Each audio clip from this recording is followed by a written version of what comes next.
Welcome to the Profitable Painter Podcast. The mission of this podcast is simple: to help you navigate the financial and tax aspects of starting, running, and scaling a professional painting business. From the brushes and ladders to the spreadsheets and balance sheets, we've got you covered. But before we dive in, a quick word of caution. While we strive to provide accurate and up-to-date financial and tax information, nothing you hear on this podcast should be considered as financial advice specifically for you or your business. We're here to share general knowledge and experiences, not to replace the tailored advice you get from a professional financial advisor or tax consultant. We strongly recommend you seeking individualized advice before making any significant financial decisions. Welcome to the Profitable Painter Podcast, the show where painting contractors learn how to boost profits, cut taxes, and build a business that works for them. I'm your host, Daniel Honan, CPA, former painting business owner, and your guide to mastering the numbers that drive success. Let's dive in and make sure your business is more profitable one episode at a time. I'm super excited today to speak with Mihai, who has an amazing painting business up in Ontario. Welcome to the podcast, Mihai. How's it going? Very good, Daniel. Thank you very much for having me. Nice to be here. Yeah, I'm glad to have you here. I know you're killing it up there in Ontario. Can you to give listeners an idea of when you started and where you are now? Just when did you get started in the painting industry, and what have been some major milestones along the way? Yeah, so I moved to Canada in 2013. I worked for a painting company here for about a year and a little bit, just in the beginning. And then in 2015, I opened the company. I just branched out on my own, just being on the tools and, one man show like everybody else or almost everybody else. And I worked by myself for about 3 years. And then I started hiring some people, and I failed miserably in the beginning. That didn't quite work. Everything kind of changed, and I would say this would be the first milestone is when I joined the Business Garage group and met Nick May and all the guys in there, and I attended the Crank event in Denver, and that kind of changed my perception about everything, in terms of hiring, in terms of business type, because I don't have any business background or nothing. And there was a little bit of an eye opener that more could be done with a painting company than just make a living and be an employee basically. And then from there, I I believe it was 2020 when I started to hire a little bit more than a helper or two or here and there, and I really got serious about business. So from there we grew. In 2023 we had 9 painters on staff and a project manager, and then since then we dropped down a little bit. So now we have 7 painters and one project manager to date. All right, awesome. That's great. So it sounds like you're the owner operator 2015 for a few years. It sounds like you had some mind shift changes in around 2018, 2019, and Yeah. really started getting serious in 2020 to 2025. And it looks like you had some really strong growth between in those 5 years. What, Yeah, we did. Sorry, I yeah, didn't mean no, to cut you. go for it. No, I was just gonna say we did. I mean, we're not quite the typical painting company, right? That you hear that, oh, we scaled from like 200,000 to a couple millions or something. We're still close to a million. We never broke the million. This year we're probably gonna be at around 960K. That's what the prediction is and stuff like this. But again, we could probably be a lot bigger, but we decided that we're just very niched on what we were doing, right? So we only did the interior for interior residential and kitchen cabinets. We've added that in 2020. We've also targeted kind of the 15 to 25% of the top earners in town, so that kind of limits us quite a bit. Now, forward to this date, we're kind of starting to change that perception a little bit. And we incorporated exteriors and we've incorporated some commercials. So we're kind of trying to expand because we realize that, we're kind of locked into our potential on how much we can grow. We reached 10 painter. That was like probably the highest that you could go in a place we are. Like where I'm at in Sudbury, Ontario, we have about 160,000 people. So we're pretty limited to how much we can grow to that level, and that prices that that we're charging. So yeah, that's kind of like the Yeah, so 10,000 yeah, range. so it sounds like you're initially focused on interior and cabinets, and that allowed for some good growth to 1 million in revenue. And with the population only being 160,000, you feel like to really get beyond that, you need to add some additional services like exterior to to basically increase the revenue from that point forward. Is Yeah. that kind of Yeah, it's either that, either we cut down on quality and we drop our prices because we're constantly told that we're double the price than the next guy everywhere we go, yeah. right? So that's a little bit harder to do, and I don't really want to slash prices. So then I'd rather just expand a little bit in the areas where we could and still keep our healthy profits and everything. Right. And you said 160,000 160,000 in as the population, but you're targeting specifically like very high-end wealthy individuals so that you're actually working off a lot smaller of a population probably, Yes. right? Yeah. So maybe the top 20% of that or maybe Pretty much, yeah. 30%. The top 20%, and then every so often, like we get into some people that get into money, either they got an inheritance or something like that, and they can afford us and stuff. But the majority of the people, yeah, it's there. So any kind of other jobs that we go with, we found that it's kind of a waste of time to just go and quote because we never get the job. It's always the same thing. Oh well, what are you doing? That you're so much higher and. I think we have pretty good value propositions and everything, and we do provide a lot of value. But for people that don't have money, I don't think that really matters. If they're not your clients, they're not in your target market, then no matter what you give them or what you do, if the price is too high, you know, they're not just not gonna hire you, in my opinion, anyway. Yeah. And with the population, you're targeting the top 20%. That really means you only have about 30,000 in your niche with the pricing, the premium service that you're providing. Pretty much, roughly around there. Okay. And so with that, if 1% of that populate of that 30,000 is getting painting done per year, that's a few hundred per year. So Yeah. that's definitely yeah, so that's definitely you probably have a good portion of the market, it sounds like, of that target market in terms Yeah, of the like I mean, market we share. we don't have issues there. Whenever we're in front of a right customer, they don't get other quotes. There's no doubt that we're the choice for them, right? Nice. Price is not an issue. It's like I don't really care how much it is. I know you guys are gonna do a good job. You're gonna be here. I don't have any issues. Let's just do it. And we are getting quite a bit of repeat customers now because we're on the 10-year mark this year. And for the first couple of years, we didn't got anything, but now we see quite a big percentage of those customers just reaching back out because either they move into a new home, either they're ready to repaint their homes and stuff like that. Nice. And Yeah, that sounds like a good strategy to, well, one, reactivate past customers makes a lot of sense. To get repeat work, but also adding another service in that area since you have a great relationship with your target market already.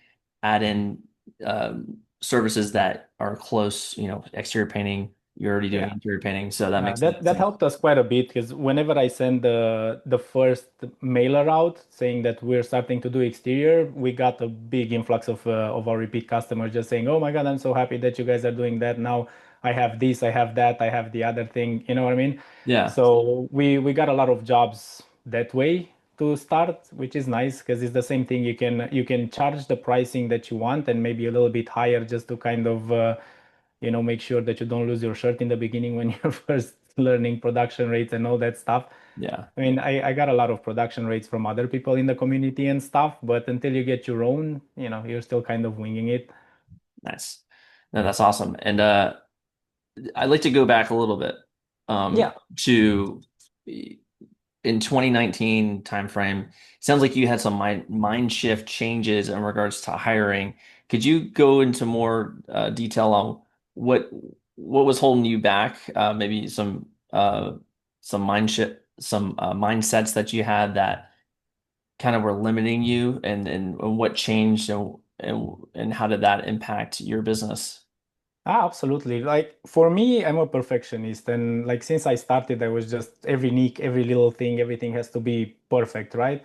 And then when I first started hiring people, I was just like, "What the hell, man? Like, you do you not see that? Do you not see that?" Like, it was just basically, nobody was good enough for me or doing a good enough job for what I was expecting. And I lost a lot of people like that in the beginning because I was hiring people with experience, right? And I mean, probably the worst person to work for when with that attitude and that mindset. And then I remember I saw a video from Nick Slavik on an Ask a Painter now when he was saying, the customers are probably only expecting about 70% of the quality you're giving, 80, 85, and you should not ever expect 100%, right?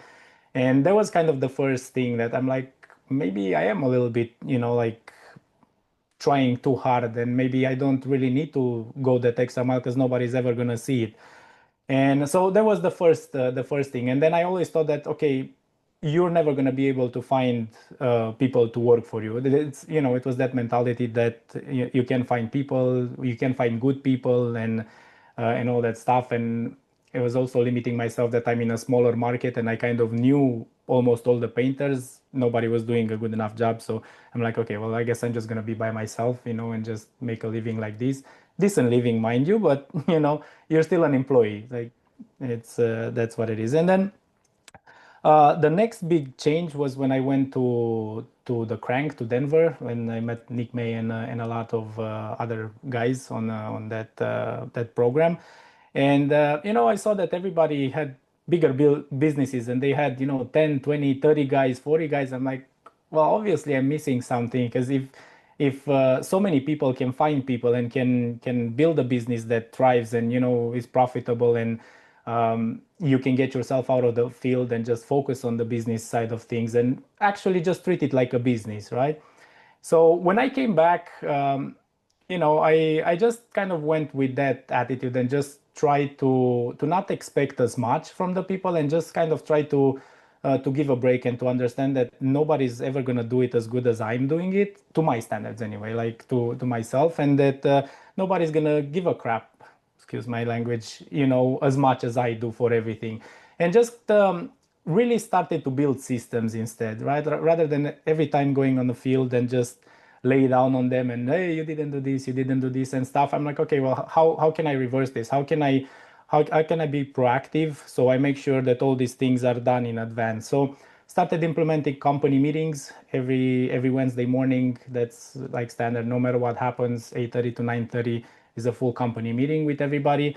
Um, Started building manuals and started building core processes and pretty much everything, like you're explaining to a 5-year-old, like, okay, this is how it has to be done from start to finish, and then really enforcing those things. And I'm pretty lucky to have all the people that are working for me. They kind of buy in the vision that I want, and they're people that take pride in what they're doing, and they pride themselves of doing a good job. And from the beginning, when I started these company meetings, I involved them into the process from start to finish. So, today we were talking about patching. Let's say let's build the procedure for patching, and then getting everybody in there and getting everybody's input, and basically creating the systems with them. They bought into it and they kind of feel they're a part of it and they have to do it that way because we all agreed to it from the beginning, and that made the world of a change. Yeah.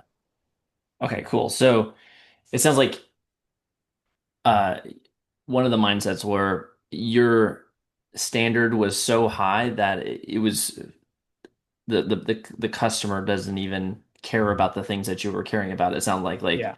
you yeah, like the PCA has the standard for a painted wall. It's like it should be covered if you can stand 5 feet away and under Yeah. normal lighting with no, assistance to look at the wall. If it looks good, then it's good, as opposed to using, a spotlight and with a magnifying glass up to the wall. Uh, Yeah. so Yeah. it sounds It like was a you, very, very unattainable level of finish that I was looking for. yeah. Okay, so you kind of adjusted it so that it was meeting the standards of your customers and who have probably have high standards but you were just way above them. So just tweaking it down a little bit allowed you. Yeah, just kind of go in between, right? Like Yeah, just lower my standards a bit to where I can make them attainable for people. yeah, That we, I mean, for people to be able to keep them on staff as well and not not frustrate them to the point that they want to quit. And makes sense. Okay, so that was one mind shift change that allowed you to bring folks on and still have high standards without overburdening them with crazy standards, it sounds like. Um, yeah. and then additionally you started building systems for your team that are like off the street available so that they could just read it, understand it, and they also help create because Yes. you're involving them in those daily meetings, which I think is really crucial I to think there was the one thing that made the biggest difference, because otherwise I think I would have still struggled if I just put everything together and I would have just going, okay, you guys have to do this. It would have never flew. yeah, I think that's a key piece because a lot of folks listening probably have heard you got to create systems. Like everyone hears that you got to create your processes. But I don't think enough emphasis is probably put on involve your team in create the creation of those profit processes so that they are bought into it and they feel like that there's ownership there where they created it or they helped create it, and so now they feel like they need to, like, psychologically they have to make sure it works and they follow it. Is that what you've Yeah, kind of seen? pretty much. Yeah, pretty much. Cool. And we've kept that going, right? So even to this day, every time we meet, we discuss things and how can we change? What do we need to change? What do we need to keep doing? What do we need to stop doing? And is there a better way? Is there a new product that we could be using to make our life easier or to make your life easier? Because they're the ones in the field working with everything, right? So that really helps, and that really, like, everybody's been saying that they can wait for the company meetings, right? Because it's interactive, it's always, it's a way to improve, it's a way to make their life easy, and as a whole to the whole company pretty much. Yeah. No, yeah, what you just said reminded me of I think it's the UPS founder, I forget his name, but he would always ask his lower level employees, the ones who are actually doing the work, he would always ask them some question to the effect of what's one thing that you would stop doing in the business, or one thing you would start doing in the business, or one thing that we're doing really well that you feel like we should keep. So there's always Yeah, getting that feedback from folks that are actually executing the work, because sometimes as a leader, you're up in the tower and you're not in the day to day doing the work, and so you can kind of lose touch with what's working and what's not working. absolutely. You tend to think that you know everything that's happening, but you don't. Yeah. Yeah. Cool. So you kind of had some mindset shift changes there. You brought on a larger staff. You created ownership and started to see the growth. Um, what are some other challenges that you kind of had to overcome in that growth period?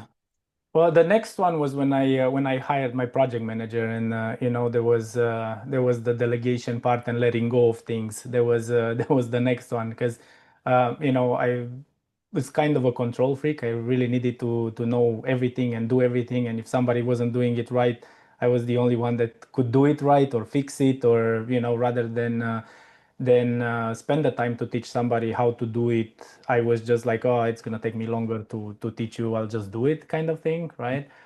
So there was kind of the second part. Okay, how do I remove myself from all the things that I don't have to be involved with, and just empower people and train and just build that culture of taking ownership for mistakes and for all that kind of stuff. So that was probably a hard year, that one.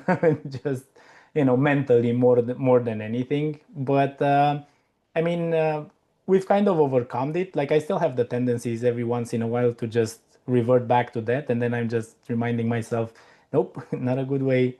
Stop. Be a leader, not be a like a manager kind of thing. Mhm. What point, like revenue wise, were you when you determined like, hey, I really need a production manager? So this is a little bit different than every other company as well, because my project manager, I trained him from the ground up. So he came in as an apprentice in 2020, and then taught him painting and everything. And he really showed interest in being with the company in a more managerial role. And we've always been talking because the goal for the company is to expand out of this area, so open more locations to bigger cities and expand that way. And I was keep on talking with him in the beginning. Okay, would you be interested in taking maybe over this location, or maybe being in a general manager position or stuff like that? He did have some positions before where he was working as a manager in some other departments and some other areas, some other fields. And he showed great interest. So we kind of roll with that idea right from the beginning. Okay, well, we'll teach you this, I'm going to teach you this, and all that. So when we had 5 painters, we decided to do a hybrid role. So um, based on all my calculation, we would need to have 8 painters on staff to be able to make sense to hire an overhead position for a project manager. So we just calculated the percentage. Okay, if we have 5 people, then you'd have to be 40% in the field still and 60% doing the project manager stuff. So that's what we pretty much did. And then at one point he became full time when we were at 10 painters. And then now it's because we scaled back, he's back at like 30%, or I think it's 30 something percent that he's in the field. So that way, it still allows me to have freedom from the field in terms of projects and everything. And it's a little bit more harder on the bottom line a little bit, just because sometimes, yeah, we do have 5 or 6 painters, but there's vacations, there's all this, there's projects, or there's inefficiency in hours and stuff like this. So you can really kind of feel it in that point, right?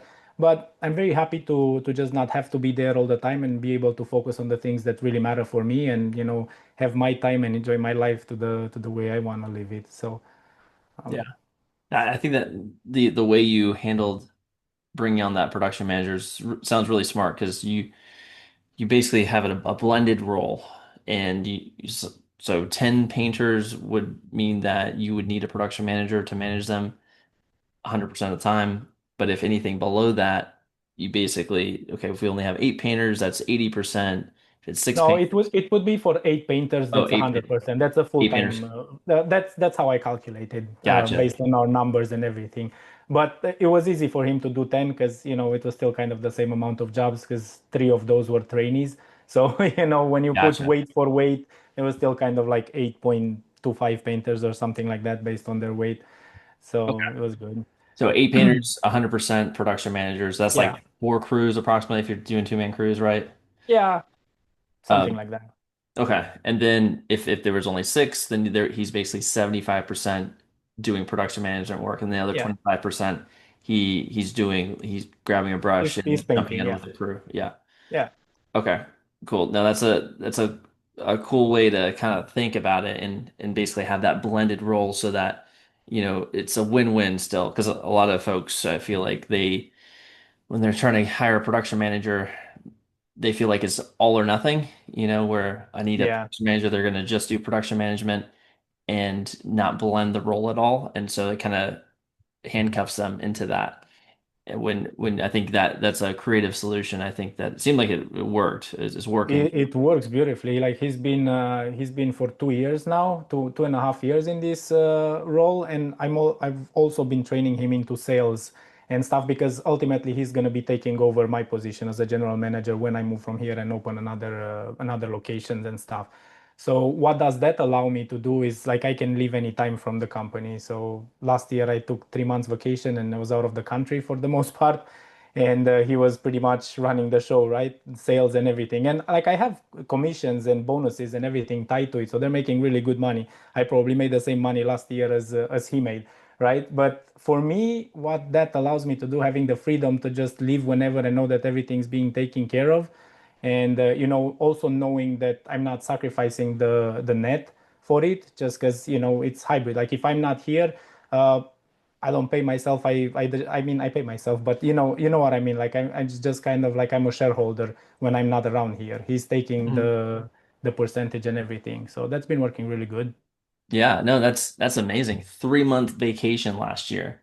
Yeah, it wasn't all in one. It was broken up, Oh, but it accounted for 3 months. yeah, that's I, still I was that's gone for a month and a week, the longest, so five yeah, weeks, and yeah. No, still that's had the business awesome. to come back to, so it was good. And so during that point in time, did you have someone doing sales or like how did that work? So it was like I was helping him as well with the sales. So he was doing all the appointments, like going in, taking all the measurements and all the dimensions and stuff. And he was putting together the quotes that were the simpler ones, and then I was putting all the other ones, right? Because we're very, very heavy on systems. Like we have everything systematized and we're about 90% automated on everything. So that part runs like clockwork. So it's pretty seamless. So, I mean, for me, it worked because I mean, I'm still working here and there when I'm putting quotes together, but it's different when you're working from Europe in a country on a beach or something, and doesn't really matter. Don't Yeah. really find it like work as long as everything's running smooth here and the people have work and everybody's happy, then that's all that matters. Yeah, no, that's amazing. 3 months vacation, you're pretty much out of the loop and he's taken over things. And so you're just helping him out a little bit with the more complex stuff, it sounds like. And I Yeah, and then I was still a resource for him. So if there was something that he couldn't handle or something that he needed help with, I'm always there, right? Like my phone is on, my email is on. Like I don't. It's kind of like a hybrid vacation, right? I'm Mhm. there, but I'm still kind of taking care of the things here, Right. which I don't mind at all. Yeah, and I think you guys do virtual quotes, right? Where they We submit, do, yeah. is that so We that's we we do both. So we give the people the option. Whenever somebody inquires, we give them the option. It's like, listen, we can either schedule an in-house estimate or we can send you this form and you fill it up. Which option do you want? There's benefits to each and there's downsides to other. But we find that a lot of people maybe they have busy schedules, maybe they can only be available after hours or weekends, and we keep it straight from the working hours and they take that version, the virtual quote, and they get a ballpark. If everything looks good, we'll then schedule an in-house estimate, because if we know that the price looks good to them and they want to move forward, then I'll go on an evening or in a weekend to meet with them on their time. But otherwise, if we don't have that first level of you know understanding, then it doesn't really work. yeah, so if they were expecting it to be $500 and it was 5,000, then you Yeah. just saved yourself the time of having Yeah. to go out And I there. mean, we talk about all this on our discovery call, right? Like when people call us, and we kind of vet them, and Mhm. kind of throw some ballparks here and there just to see how they feel about it, especially with cabinets, because it's a lot easier, right? And then for interior painting, we kind of based on all the data, we kind of developed a pricing for floor square footage as well, depending on what you need done. So, because the majority of people, when they call, they say, "Oh, I have a 3,000 square feet home. How much is it going to be to paint?" Right? We get that question all the time. And I was always saying, well, that if we paint the floors or the ceilings, then I could tell you, but otherwise it's impossible. So I'm like, okay, well, how could we figure out a way where, we can kind of give a ballpark to these people? So we just run all the data, and based on kind of square footage, we have like a coefficient that we multiply it with, whether it's just walls, just ceilings, wall, ceiling, stream, and everything, and we can kind of put a ballpark together. Okay, it's going to be between 7,000 and 9,000 or something like that. It's Yeah. better than not having any kind of answer for them. Hmm. And that kind of oh my God, well, that's ridiculous, blah blah blah, and then end of conversation. Next kind of thing. Or they're like, okay, yeah, well, we could probably work with that, and then we discuss further, we schedule an appointment or whatnot. Makes sense. Okay. No, that's really interesting. So I like how you guys are incorporating that virtual quote component to for those busy professionals of that can't put a set aside an hour in the middle of the day on a weekday, Yeah, which yeah. most folks are not able to do that, especially high earners. So that makes a lot of sense. Um, so with that, it seems like you have a really great reputation based off, you know, a ton of reviews, all 5 star, and you started just yourself, and you had really high standards, kind of adjust those standards, brought on a team, and you've had been able to, it seems like, communicate, your vision, and they've bought in, and you've, built a great team to be able to continue to serve at a high level to, high wealth individuals. Um, what do you think has allowed you to really be able to do that, and be able to leave for 3 months at a time? Do you have like core values or something that is keeping the team on track, and like how do you ensure that the quality is staying intact even though you've grown your team so much since the beginning? So we do have core values, and like we talk about them often, but I think the core values are not important anymore. I think they're just built in the culture within everybody, right? And I think one of the things it's me not letting the quality go and still keeping high standards, just not unattainable standards kind of thing. So I was still on top of them like a wet rag whenever something wasn't looking good or something is it's not done the way they should. And I'm there every step. And even now, like if something happens and stuff, like I keep them accountable. And if there's something that they messed up, they got to go back and fix it. And it's all that thing. So they kind of know that unless they keep up the standards, they're gonna have nothing but problems in the company, right? So we lost a couple people. They kind of weed themselves out, right? Because if you're constantly being schooled and constantly feel like you're in kindergarten, you're not gonna like that very much. On top of this, we also have a pretty good bonus system. So everything it's based on production and quality and all that stuff, right? And that allows them to make really good money, and it keeps them very engaged and very on top of things. Because I mean, they would rather put that money in the pocket than go back and fix something that hasn't been done the first time. Together with that, there's a pretty high level of accountability and checking. So at the end of each day, every painter has to make an end of day report with exactly what they've done, with pictures of the area they've done. The project manager goes by on each job every day just to check on everything and talk to the customer and problem solve, see what's what. And at that level, we're also checking. And then the lead painters on the job site, they're responsible for checking all the time for everybody that's there. So each job has one lead painter assigned that is kind of like the mini project manager, right? So among all those levels, I think we pretty much, you know, nail it. Yeah. And so could you tell me more about your bonus system? So are you Yeah. basically, you have budgeted hours, and if they are under the budget hours, they get a portion of that or all of Yeah, that? pretty much. They get all of that. So basically, if a house is budgeted for 100 hours, if they're on 80 hours and it passed the quality and everything, they get those 20 hours as bonus. Okay.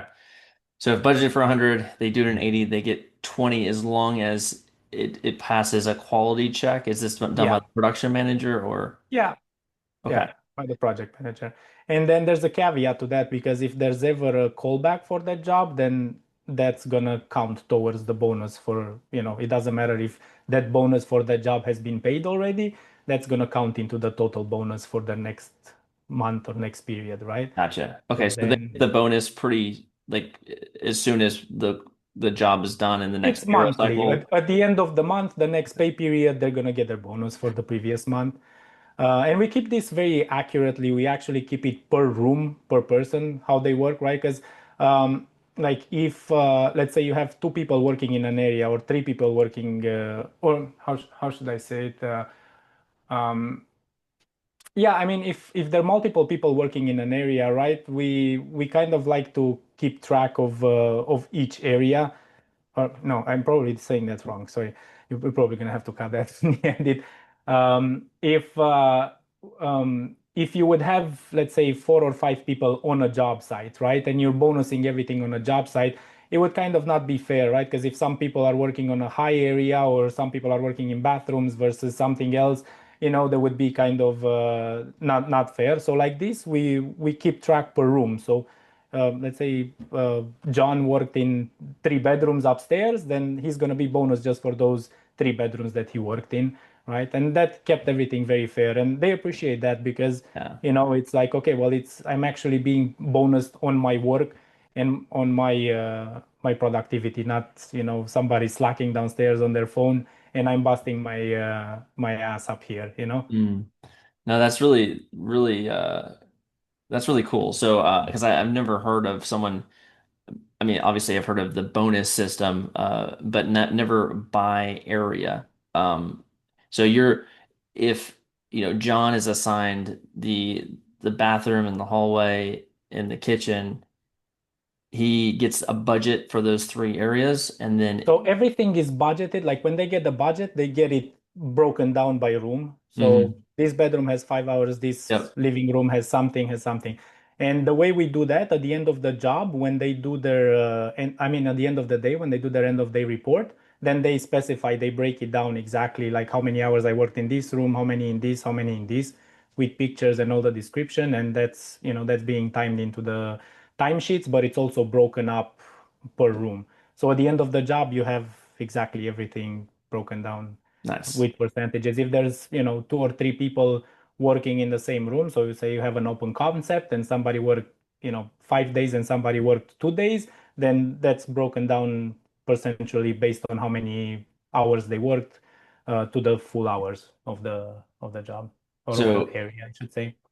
if John, if he's under budget, well under budget, but Tim, who's working on the same job and he's did the living room and he went over budget. Uh, Yeah, that's the caveat that uh, as a company, I decided that I'm gonna take a loss on that if that means that people are gonna be compensated fairly.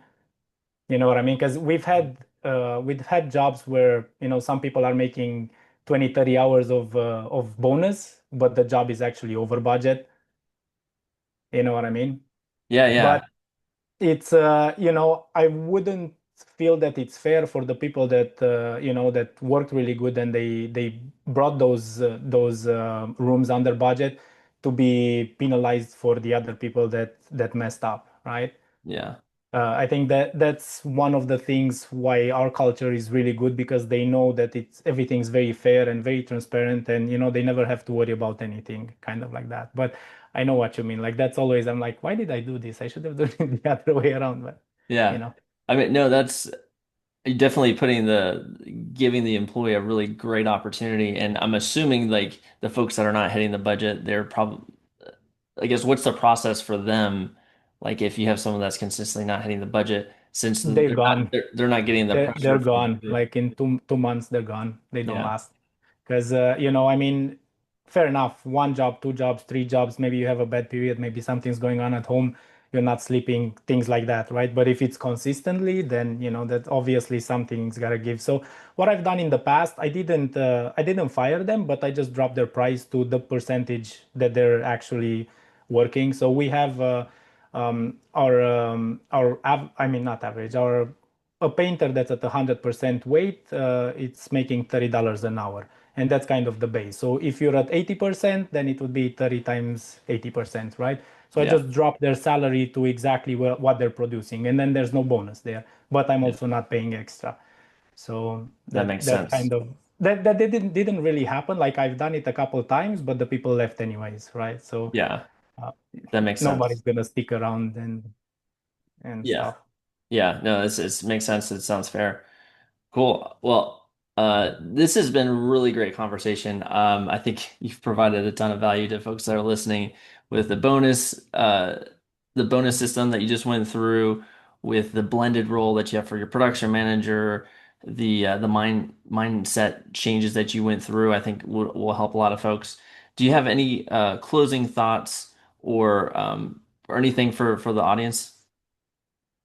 I would say just figure out what kind of business you want for yourself. What kind of lifestyle do you want to have and make that business work for you? Because I hear a lot of people, I mean, it's very easy to get into the weeds and just, listen to everybody how they say, "Oh, I've scaled to 3 million in 3 years and, we're making this much money and we have 50 guys and stuff." And yeah, it's sexy. It sounds good, right? Like to say I'm running a multi-million dollar business and all that stuff. But how does your life looks like? How does your day to day like? What's the quality of your life? Are you enjoying the journey, or is it just a struggle every day? Mm. And I'd say like just to anybody, just try to figure that part out, and then the rest just comes naturally. Wise words, definitely. I mean, the business is there to support you, so yeah, I love it. That makes a lot of sense. Awesome. Well, I really appreciate your time today, Mihai, and Always a pleasure. yeah, I really appreciate it and everything. And for the listeners, with that, we will see you next week.